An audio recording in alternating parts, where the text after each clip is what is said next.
Hello नमस्कार and welcome to all. आपका और मेरा खूबसूरत सा चैनल इजी मैथ पे। मेरा नाम पवन चंद्रिंग यादव है और इस चैनल के माध्यम से हम आप लोगों को मैथ के बारे में जानकारी देंगे। इसलिए जो लोग भी इस चैनल से जुड़े होंगे उनके माइंड में, उनके जहन में एक बात चल रही होगी कि मैं आपसे मैथ क्यों पढ़े, मतलब आप मेरे को कैसे अच्छे तरीक़े से मैथ सिखा सकते हैं। तो देखिए, कहने के लिए अगर बोलूँ तो मैं कोई बहुत बड़ा मैथमेटिशियन तो नहीं हूँ, लेकिन जिन लोगों को इस वीडियो को देखने की ज़रूरत है, जिन लोगों को इस वीडियो को देखने की रिक्वायरमेंट है, उनसे बस थोड़ा सा ज़्यादा जानता हूँ। बहुत ज़्यादा तो नहीं, बस थोड़ी सी ज़्यादा जानता हूँ। और मैं आपको विश्वास दिलाता हूँ कि अपनी पूरी मेहनत, लगन और ईमानदारी से हम आपको थोड़ी सी चीज़ सिखाएंगे। और उससे भी बड़ी बात तो ये है कि जो थोड़ी सी चीज़ हम सिखाएंगे, आप जिस भी बोर्ड का प्रिपरेशन को कर रहे हैं, चाहे CBSE, ICSE, बिहार बोर्ड, आप किसी भी स्टेट बोर्ड का प्रिपरेशन कर रहे हैं, मैथ का सिलेबस में उससे बाहर नहीं आएगा। 99% चांसेस है कि उससे बाहर नहीं आएगा। और बिना टाइम वेस्ट गवाए आज हम लोग सब लोग मिलके मैट्रिक्स के बारे में पढ़ेंगे।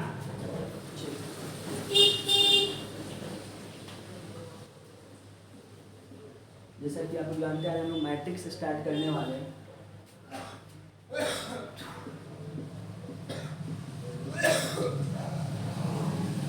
सबसे पहले हम लोग जानते हैं कि मैट्रिक्स होता क्या है, मतलब द मैट्रिक्स।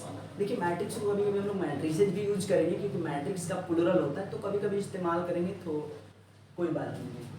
अब हम लोग जानते हैं मैट्रिक्स होता है क्या। अगर सिंपल एक वर्ड में हम आप लोगों को बताएं कि मैट्रिक्स क्या है, तो मैट्रिक्स एक प्रकार का सजावट है, एक प्रकार का अरेंजमेंट है नंबर और अंक और नंबर का एक प्रकार का सजावट है मैट्रिक्स। देखिए, मैं ज़्यादा डिफिनेशन पे नहीं जाऊँगा, क्योंकि मेरी वीडियो की जो ड्यूरेशन होगी बहुत कम से कम होगी।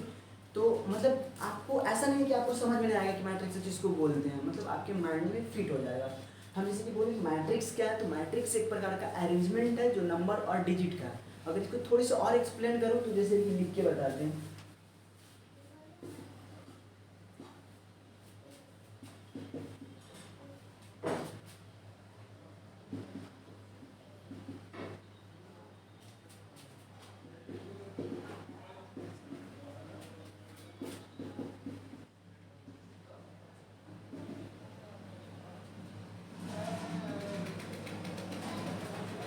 तो जैसे कि अगर हम बोले कि इस चीज को अगर हमने लिखा है,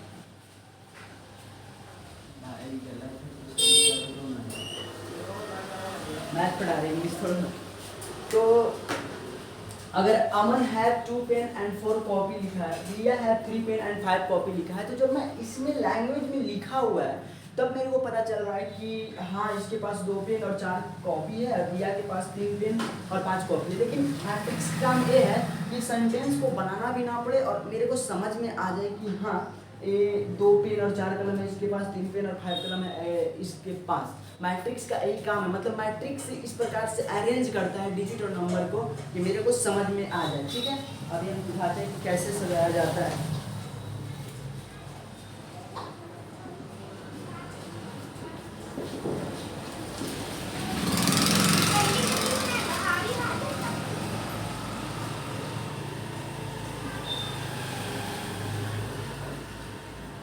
इसी को हम लोग बोल देते हैं मैट्रिक्स। इस अरेंजमेंट को हम लोग मैट्रिक्स बोलते हैं। और ये जो डिजिट और नंबर का अरेंजमेंट होगा एक रेक्टेंगुलर एरे में होगा। जो भी डिजिट और नंबर का अरेंजमेंट होगा एक रेक्टेंगुलर एरे में होगा। मतलब अब आपको समझ में आ गया कि मैट्रिक्स किसको बोलते हैं। तो मैट्रिक्स एक प्रकार का अरेंजमेंट है नंबर और डिजिट का। ठीक है, अगर एनसीईआरटी से भी, मतलब एनसीईआरटी के थ्रू अगर आपको हम डिफिनेशन बताए, तो एनसीईआरटी में लिखा हुआ है कि व्हाट इज द मैट्रिक्स। तो matrix is a rectangular arrangement. Matrix समझ में आ गया ना दोस्तों, कुछ नहीं, इससे ज़्यादा जानना भी नहीं है कि मैट्रिक्स क्या है। तो मैट्रिक्स एक प्रकार का रेक्टेंगुलर अरेंजमेंट है। ठीक है,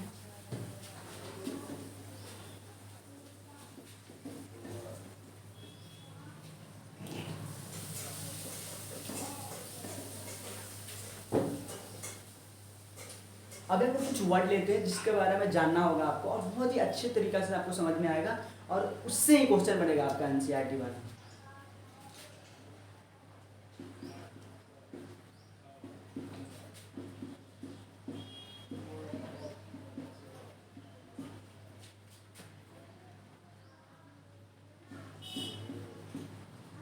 ठीक, अभी हम लोग जानते हैं कि एलिमेंट किसको कहते हैं, रो किसको कहते हैं और कॉलम किसको कहते हैं। ठीक है, देखिए अगर और एक चीज़ और सुन लीजिए कि कोई भी मैट्रिसेज अगर बनेगा 2 4 5 3 इस तरीक़ा से कोई भी मैट्रिसेज अगर आपके पास है तो इस चीज़ का सिंबल जो होता है, मतलब कि इस मैट्रिसेज को दिखाने के लिए हम लोग हमेशा अल्फ़ाबेट का किसी कैपिटल लेटर का यूज करते हैं, किसी भी अल्फ़ाबेट का कोई भी कैपिटल लेटर का यूज करते हैं। मतलब इस मैट्रिसेज को दिखाने के लिए एक प्रकार का सिंबल बोल सकते हैं कि अगर हम किसी मैट्रिक्स को दिखाएंगे तो उसका जो सिंबल होगा वो अल्फ़ाबेट का कोई कैपिटल लेटर ही होना चाहिए। ठीक है, और एक डिजिट नंबर है वो हमेशा रेक्टेंगुलर एरे में सजा होना चाहिए। मतलब अगर इस प्रकार से 2 4 3 5 ऐसा कुछ लिखा हुआ तो एक प्रकार का मैट्रिक्स है जिसको नहीं बोलेंगे, एक प्रकार का मैट्रिक्स नहीं बोलेंगे। जब ये रेक्टेंगुलर अरेंजमेंट में होता है तभी बोलेंगे। ठीक,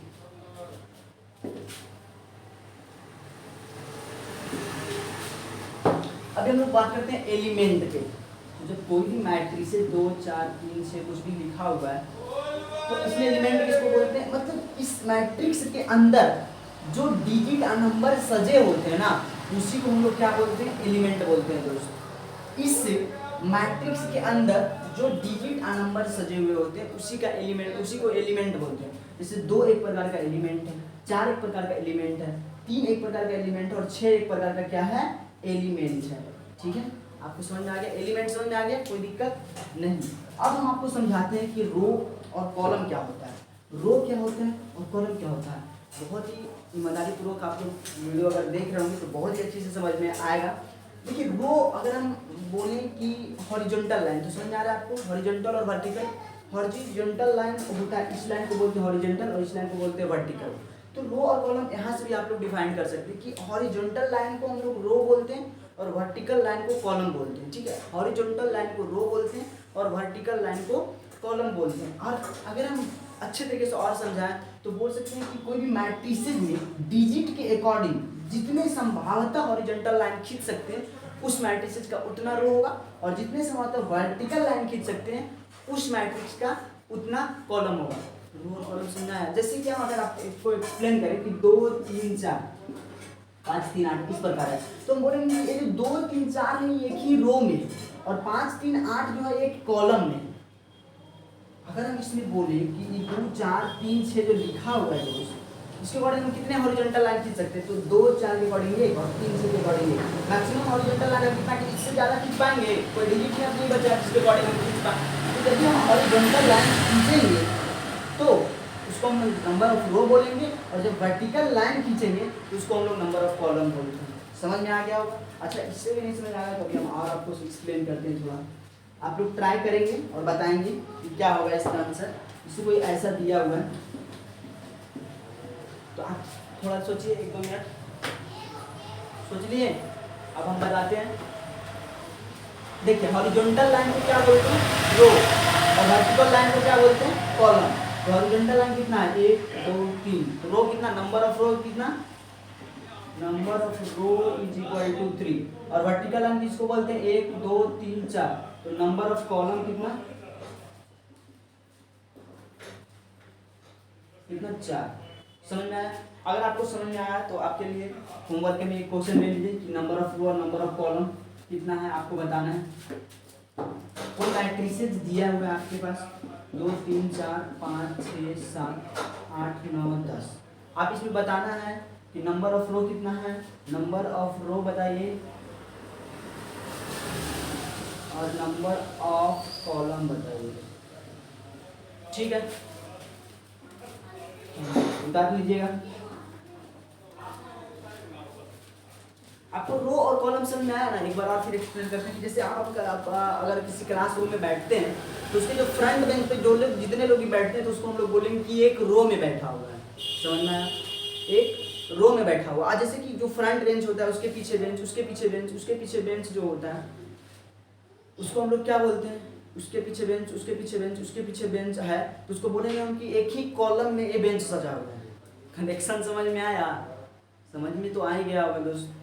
ठीक है, अब हम लोग बात करते हैं ऑर्डर। तो ऑर्डर जो है इन दोनों से रिलेटेड है, रो और कॉलम को मिलाकर हम लोग ऑर्डर लिखते हैं। ठीक है, अभी समझाते हैं कि यदि कोई भी मैट्रिसेस दिया हुआ है, इतना ले लीजिए 2 4 8 9 इस प्रकार से, अब हम लोग पता करते हैं कि इसमें ऑर्डर किसको बोलते हैं, ठीक है। इसमें ऑर्डर किसको बोलते हैं, हम बोले कि रो और कॉलम को मिलाकर ऑर्डर बनाया जाता है। मतलब जितने नंबर ऑफ रो होते हैं और नंबर ऑफ कॉलम होते हैं उसको मिलाकर हम लोग क्या बनाते हैं, ऑर्डर। और उसका लिखने का तरीका ये है, लिखने का कुछ जैसे कि इस मैट्रिक्स को हम लोग देखेंगे कि इसमें नंबर ऑफ रो कितना है और नंबर ऑफ कॉलम कितना है। तो हमें बताएं कि नंबर ऑफ रो देखने का तरीका और नंबर ऑफ कॉलम देखने का कि कितना हॉरिजॉन्टल लाइन खींच सकते हैं, 2 हॉरिजॉन्टल लाइन और 2 कितना वर्टिकल लाइन खींच सकते हैं। तो नंबर ऑफ रो हो गया 2 और लिखने का तरीका 2 क्रॉस और नंबर ऑफ वर्टिकल लाइन यानी कॉलम 2। तो देखिए किसी भी ऑर्डर को लिखने का तरीका ना 2 क्रॉस 2 होता है और इसको पढ़ने का भी तरीका 2 क्रॉस 2, आप फिर 2/2 पढ़ सकते हैं। मतलब 2 × 2 इसको नहीं पढ़ सकते।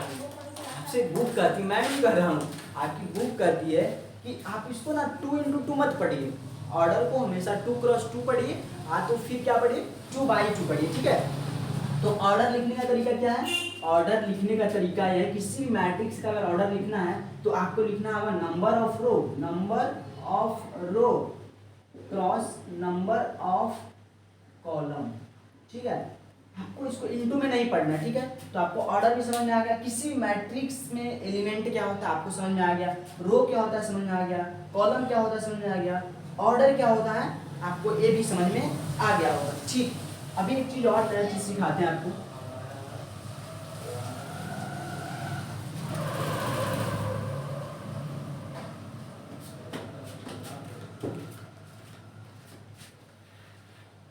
जैसे कि कोई भी एलिमेंट होता है,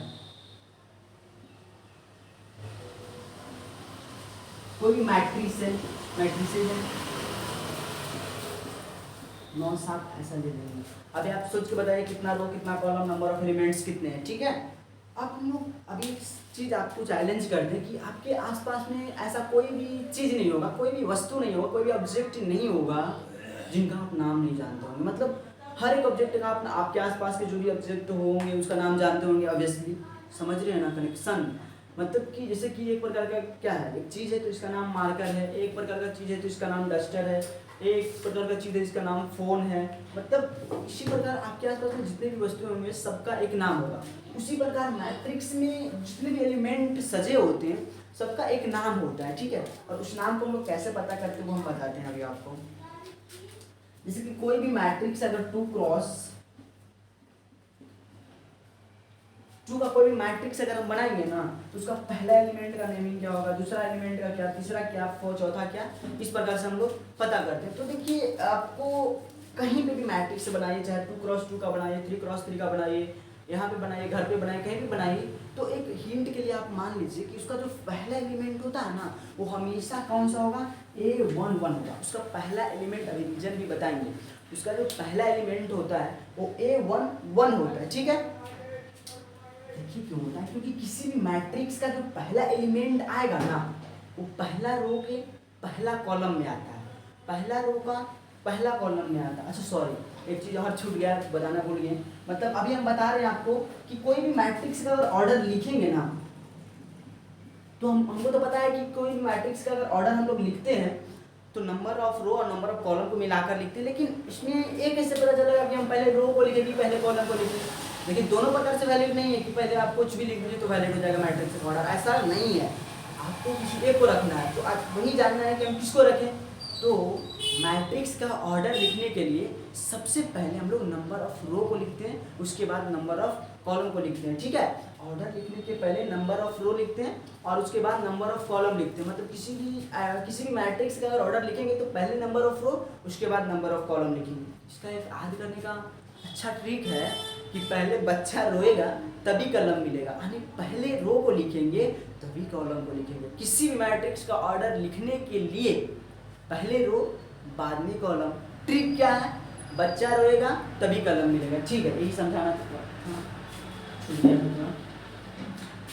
अभी हम समझा रहे थे कि किसी भी मैट्रिक्स चाहे वो कितना बाई कितना को भी बना उसका सबसे पहला एलिमेंट A11 होता है। और इस A11 मतलब A11 का मतलब जो होता है अभी हम आपको सिखाए हैं दोस्त कि पहला वाला 1 जो है नंबर ऑफ रो को दिखाता है और दूसरा वाला 1 जो है नंबर ऑफ कॉलम को दिखाता है। इस 1 का मतलब पहला और इस 1 का मतलब पहला नहीं होगा। जैसे यहाँ पे अगर 2 लिखा होता है इस प्रकार लिखा होता 1 2 लिखा होता तो इस 2 का मतलब हो जाता दूसरा, ठीक है। लेकिन आपको ये तो पता है ना कि किसी अभी जस्ट समझा है कि किसी भी अगर कोई भी एलिमेंट फिर कोई भी मैट्रिक्स है तो उसका अगर ऑर्डर लिखा हुआ है 2/2, तो उसका पहला जो रहता है, पहला डिजिट जो होता है वो नंबर ऑफ रो को दिखाता है। पहले रो होता है, बाद में कॉलम होता है। तो इसी प्रकार कोई भी एलिमेंट आएगा तो वो पहला रो का पहला ही कॉलम में होगा ना दोस्त।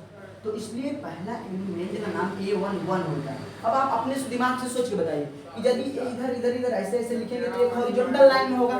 तो यदि एक ही हॉरिजॉन्टल में लाइन में आएगा तो नंबर ऑफ रो चेंज हो जाएगा कि नंबर ऑफ रो तो वही रहेगा ना। इसी रो में आ रहा है तो रो तो वही होगा। मतलब रो किस कौन बता रहा है, 1 बता रहा है, पहला वाला 1 रो को दिखा रहा है, तो इसको तो A1 ही रखेंगे। लेकिन अब देखो, अगर हम यहाँ से एक लाइन खींच देते तो वर्टिकल लाइन खींचा जाता। अब यहाँ से दूसरा वर्टिकल लाइन भी तो खींच सकते हैं। तो इस कॉलम की संख्या कौन कितना हो गया, पहला 1 तो 2 हो गया ना, तो A12 हो। अब बोल रहा है कि आपको ज्यादा कॉलम नहीं खींचना है। कितना कॉलम खींचना है, कितने वर्टिकल लाइन तक खींचना है, 2 ही। तो इससे A11 और A12, मतलब यहाँ का जो पोजीशन है इसका नाम क्या हो गया A11 और इसका नाम क्या हो गया A12। समझ में आ रहा है ना। इसके बाद देखिए, अगर हम रो दूसरा रो लेना, तो एक हॉरिजॉन्टल लाइन मतलब इतना ही संभव है, 2 डिजिट से एक हॉरिजॉन्टल लाइन, और मतलब ये ना एक फिक्स कर दिया है कि आप इससे ज़्यादा बाहर नहीं जाएंगे। अगर 2x2 है तो बोल रहा है कि 2 ही रो और 2 ही कॉलम बनाना है, उससे ज़्यादा नहीं। इस मैट्रिक्स की इतनी औकात नहीं कि उससे ज़्यादा एलिमेंट इसमें रख पाए, ठीक है।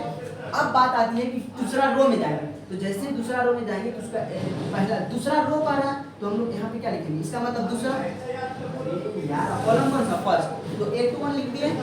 समझ रहे होंगे, ऐसा नहीं समझ में आया, समझ में आ रहा है ना। दूसरा रो दूसरा कॉलम, दूसरा रो में अगर इसको क्या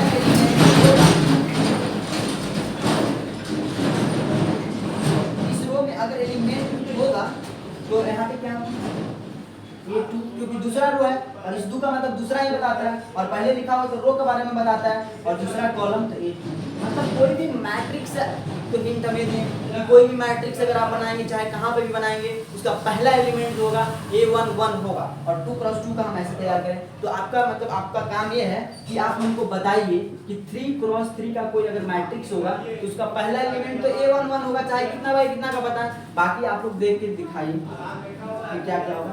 आप लोग अपने कॉपी पे पॉज करके वीडियो को बनाइए और उसके बाद हम आपको बताते हैं,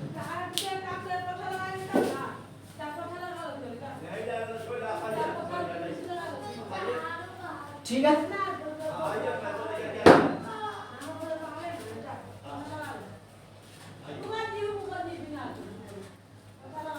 अब देखिए कि अगर इतना चीज आपको समझ में आया है कि कोई भी मैट्रिक्स कैसे बनाते हैं, मैट्रिक्स क्या होता है, एलिमेंट क्या होता है, रो क्या होता है, ऑर्डर क्या होता है, कॉलम क्या होता है, ये सब समझ में आ गया, तब तो आपको एनसीईआरटी का क्वेश्चन मैक्सिमम बनेगा।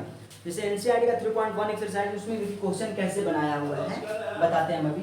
कि कोई भी मैट्रिक्स आपको दे दिया है, कोई भी मैट्रिक्स 2, 4, 5, 8 इस प्रकार से दे दिया है, और इसमें आपको क्वेश्चन पूछ रहा है कि आप बताइए कि नंबर ऑफ एलिमेंट कितना है, is equal to what, number of row is equal to what, number of column is equal to what, and order of matrix, order of matrix के बारे में बताना, ठीक है।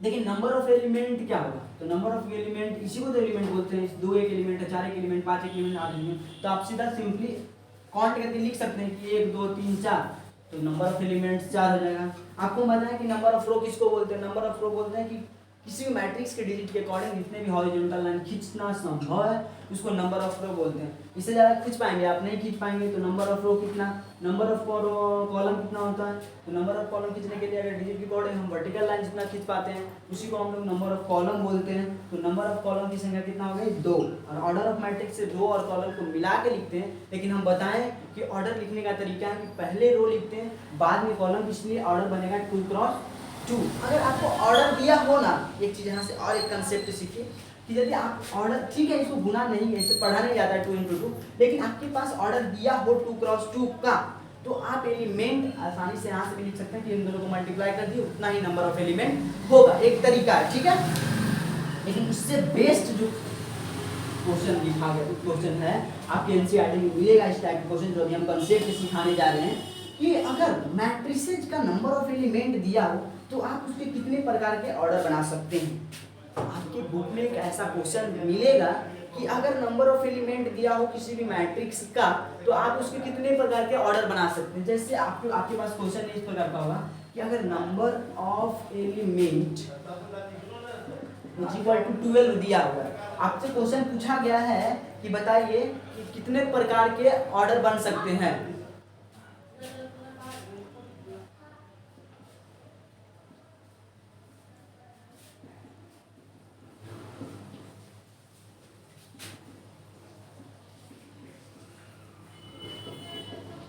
ठीक है, आपसे ये पूछा जाएगा कि how many types of order of matrix. ठीक है, तो अभी हम लोग बताते हैं।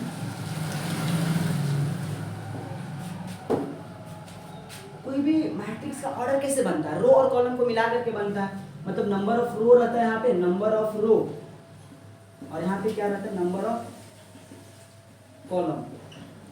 समझ में आ रहा है?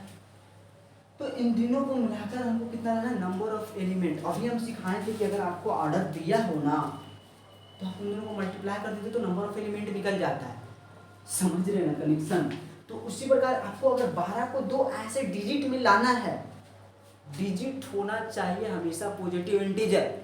ठीक है, तो 2 ऐसे डिजिट में लाना है जिसको मल्टीप्लाई करके 12 होना चाहिए, वही उसका ऑर्डर का प्रकार होगा। जैसे कि हम अगर बोले कि 12 को हम लिखने का तरीका क्या, 1 इंटू 12 लिख सकते हैं। तो इस प्रकार ये जो है 1 इंटू 12 एक प्रकार का मैट्रिक्स का ऑर्डर है, और 1 इंटू 12 मिलाकर भी 12 आता है, और 12 इंटू 1 मिलाकर भी 12 आएगा। तो ये एक अलग प्रकार का ऑर्डर हो गया, ये एक अलग प्रकार का ऑर्डर हो गया। ठीक है, ये एक अलग प्रकार का ऑर्डर है और ये भी एक अलग प्रकार का ऑर्डर है। उसी प्रकार आगे हम लोग सोचते हैं तो कितना, 2 इंटू 6, 6 इंटू 2, 3 इंटू 4, 4 इंटू 3, इस प्रकार से होता है। समझ में आ गया? मतलब अगर एलिमेंट दिया हो तो आप ऑर्डर, आपके आंसर में सब आंसर होगा, सब पर आपको आंसर में सब लिखना है कि इतने प्रकार के क्वेश्चन। तो ये बताया गया था ना हाउ मेनी टाइप्स, तो मतलब कि वो आपको आंसर में सब लिखना है। 1 into 12, 12 into 1, 2 into 6, 6 into 2, 3 into 4, 4 into 3। इससे ज़्यादा आप नंबर ऑफ एलिमेंट 12 वाला एलिमेंट को इससे ज़्यादा ऑर्डर में आप किसी भी मैट्रिक्स में शो नहीं कर सकते, नहीं दिखा सकते।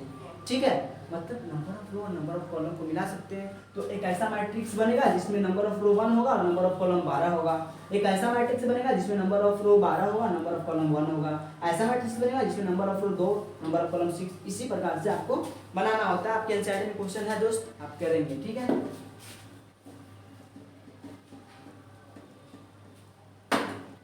अभी एक चीज और जो कि हम पढ़ा चुके हैं उस पर क्वेश्चन बताते हैं कि यदि कोई भी मैट्रिक्स दिया हुआ है 3, 8, 7, -1, 2, -4, 3, 5, 2, इस प्रकार से कोई मैट्रिक्स दिया हुआ, और इस प्रकार से क्वेश्चन आएगा कि A13 का मान बताइए क्या होगा, A32 का मान बताइए क्या होगा, और A12 का मान बताइए क्या होगा।